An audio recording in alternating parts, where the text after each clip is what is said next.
Eh bien, bonjour à tous, aujourd'hui on va faire un petit déballage. Il y a trois steelbooks, enfin trois films en tout cas.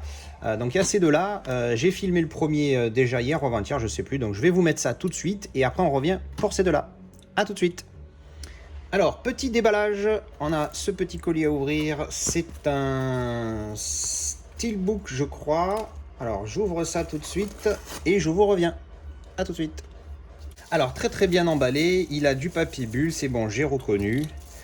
Alors c'est un film que j'ai trouvé plus ou moins par accident, je l'avais déjà croisé une fois comme ça, vite fait, mais j'avais pas creusé plus que ça, donc je vais vous spoiler tout de suite. C'est un film de guerre, eh oui, pour pas changer.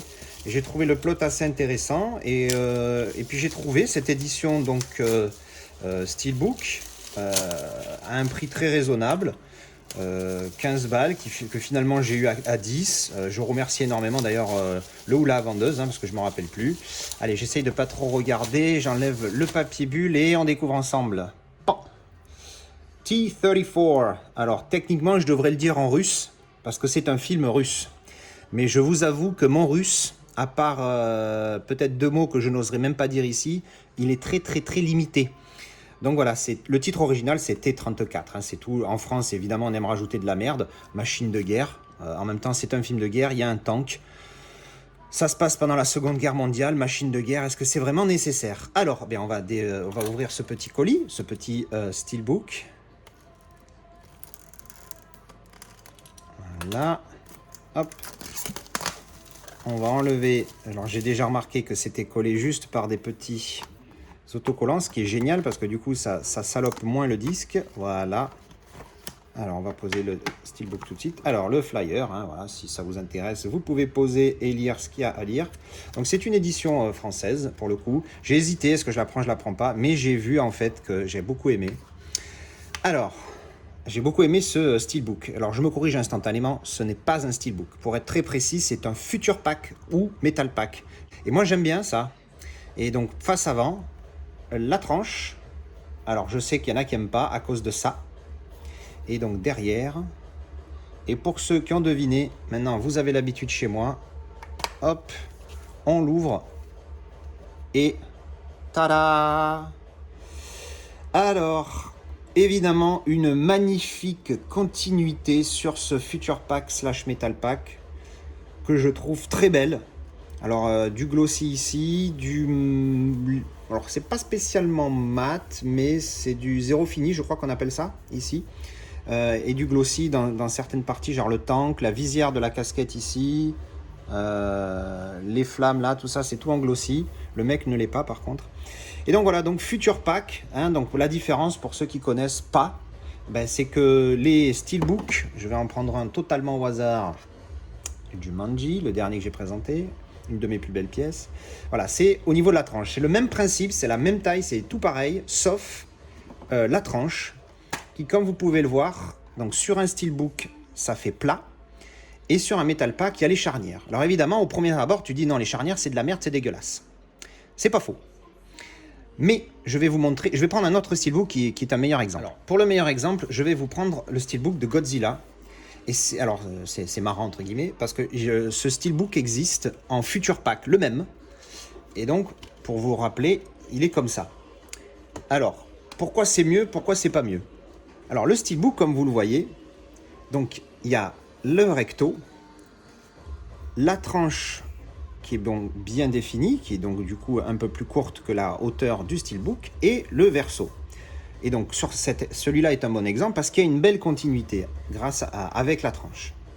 Mais par contre, vous voyez que ça fait coupure là, ça fait deux coupures, plus le fait que c'est un peu plus court ici.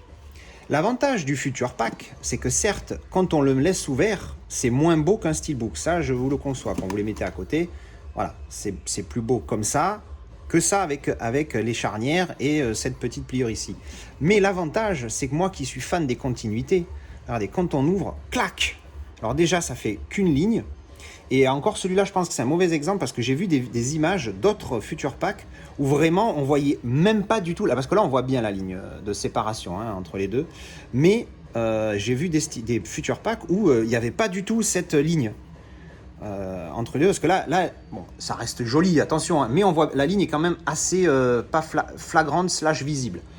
Alors que j'ai vu des Future Pack où franchement ça disparaissait complètement. D'ailleurs je crois que c'est le Future Pack de Godzilla qui est exactement la même image que ça. Quand on l'ouvre, la ligne quasiment elle disparaît et c'est très fondu dans le truc. Là je pense que c'est que le côté blanc ici ressort. Il aurait fallu, pour faire parfait, qu'ils fassent un peu plus que ce qu'ils ont déjà fait. Attendez, ce que je veux dire, c'est qu'ils auraient fallu un peu plus, vous voyez, que l'image vienne sur l'intérieur. Un tout petit peu plus, genre 1 mm. Parce que là vous voyez c'est assez abrupt.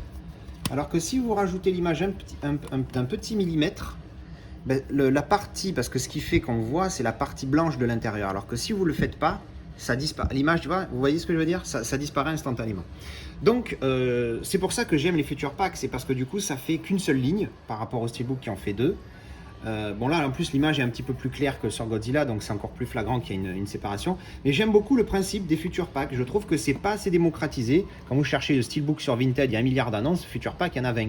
Bon, c'est vrai que voilà, la plupart des gens ce qu'ils aiment pas c'est ça, voilà, la tranche, il y a la charnière, et je comprends hein, qu'on n'aime pas, hein, c'est tout à fait compréhensible, il n'y a aucun problème. C'est du Blu-ray entre guillemets simple, no 4K, avec une image intérieure, voilà.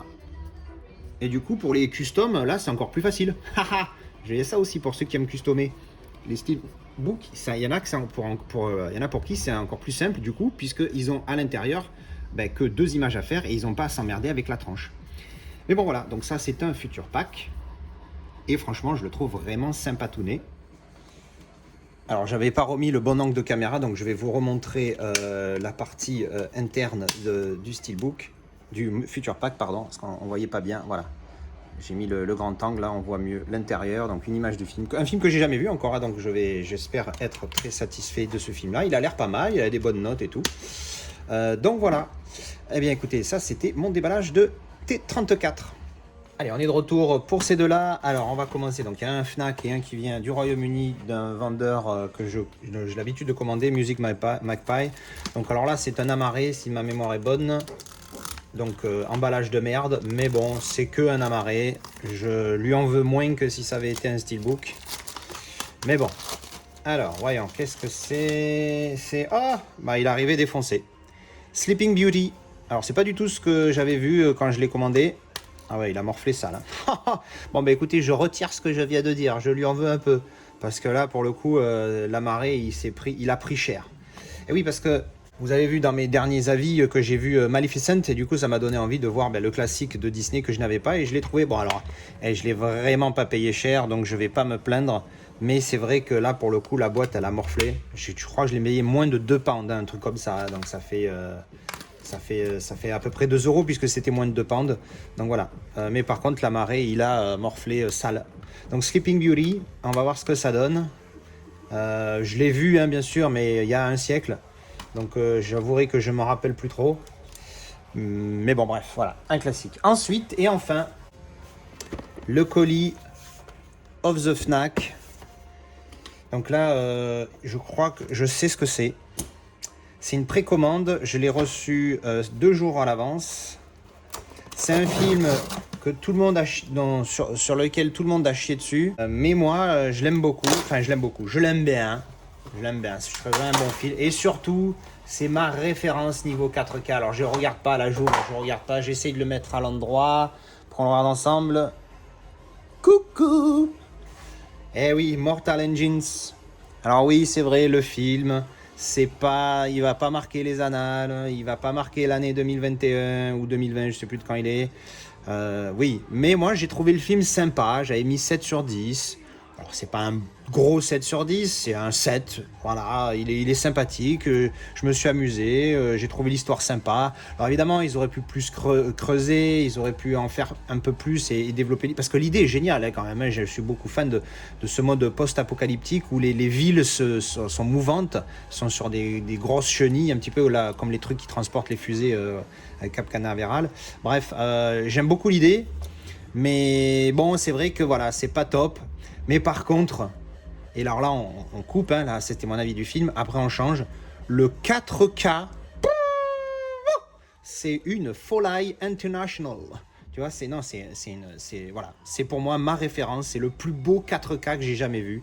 Je l'ai d'ailleurs, oui, il se cache, mais je l'ai quelque part il est là. Donc je l'ai juste en amarré simple. La bonne nouvelle, c'est qu'il y a le French dessus, donc je vais pouvoir le revendre sans problème. Et puis comme c'était la version de l'Angleterre, il y a la région B, région, you know, B like bordel, région B. Bref, bon, je vais arrêter mes conneries. Donc voilà, le steelbook que j'ai trouvé magnifique, je l'avais préco sur Zavi. Il était à 30 balles, donc ça faisait 31 ou 32 avec les frais de port. Et après, je le vois sur la Fnac en préco à 25. Ben, qu'est-ce qu'on fait? Ben, on a préco sur la Fnac et on a annulé la préco de Zavi. Alors qu'à refaire, je crois que je garde les deux précos, juste au cas où. Hein.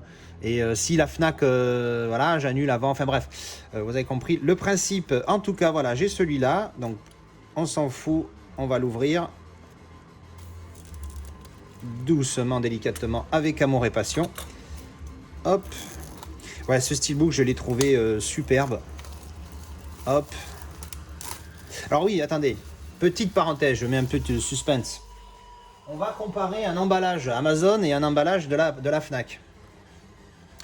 Au final, c'est pas pareil. Parce que c'est vrai qu'il n'y a pas de papier bulle. C'est juste un carton, hein, voilà, et là qui se referme. Mais regardez, le carton déjà, là, quand j'appuie, ça protège. Et si vous regardez, le steelbook, il est plus fin. Donc du coup, si jamais, à moins que vraiment il soit écrasé avec deux pointes qui appuient comme ça sur les deux faces, ben, les bords vont retenir. Alors là si je force, évidemment, j'y arrive. Mais déjà, ça protège. Alors certes, il n'y a pas de papier bulle et il gigote un peu, mais au moins ça protège des écrasements, des coups, etc.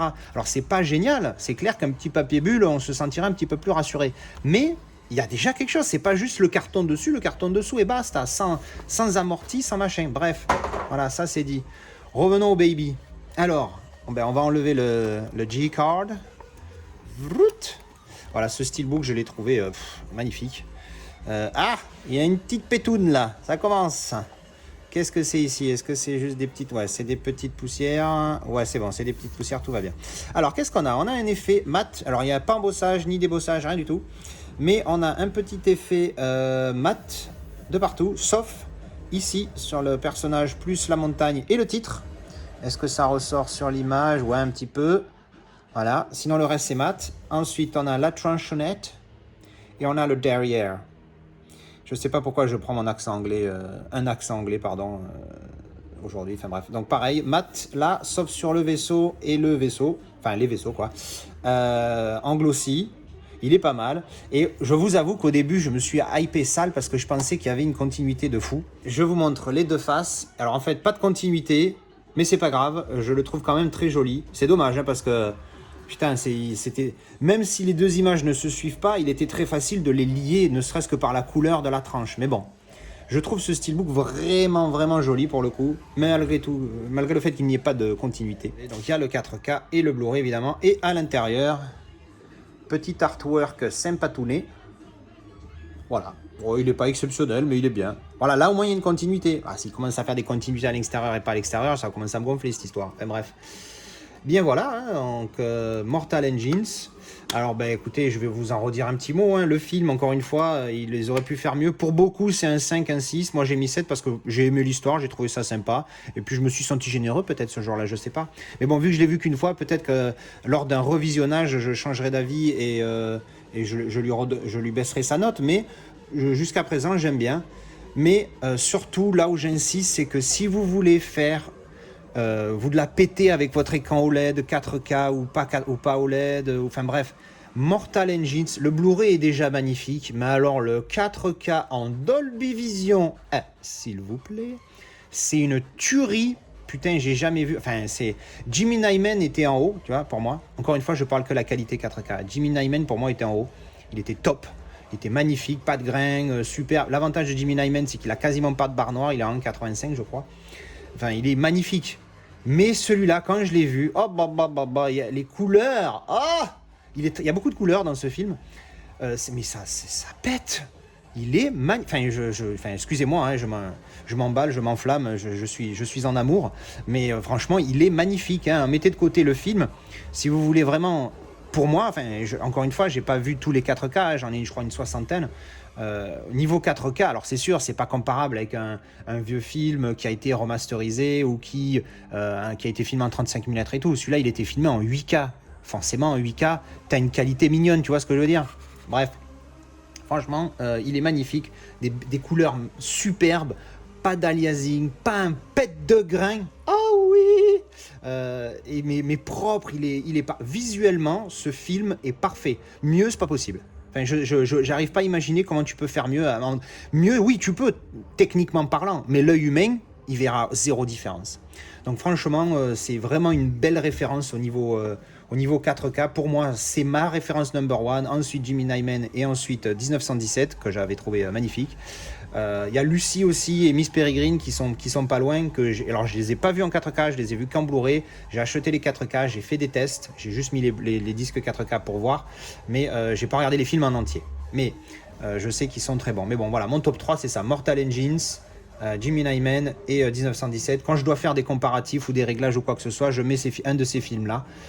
Bref, voilà. C'est le film très moyen, voire bon pour certains, comme moi. Et le 4K exceptionnel, je me répète, mais si vous ne l'avez pas, allez-y. Et bien voilà, c'était mon petit déballage du jour. J'espère que ça vous a plu, comme d'habitude. Merci pour votre soutien, c'est super cool. On est presque à 220 abonnés, hein, c'est chouette. Et le Discord, dans la description, il y a le Discord. Si vous voulez nous rejoindre, on est une demi-douzaine pour le moment. Oui, 6. J'espère que ça continue à grossir de plus en plus. On échange, on se montre nos collections, on se donne des conseils si on voit sur la qualité. Moi, je sais que par exemple hier soir, j'ai eu une discussion sur le 4K, tout ça. J'ai appris des trucs. Donc c'est sympa, on discute un petit peu de tout. Enfin bref, voilà. Allez, rejoignez-nous. Je vous remercie d'avoir regardé cette vidéo et je vous dis à la prochaine. Ciao.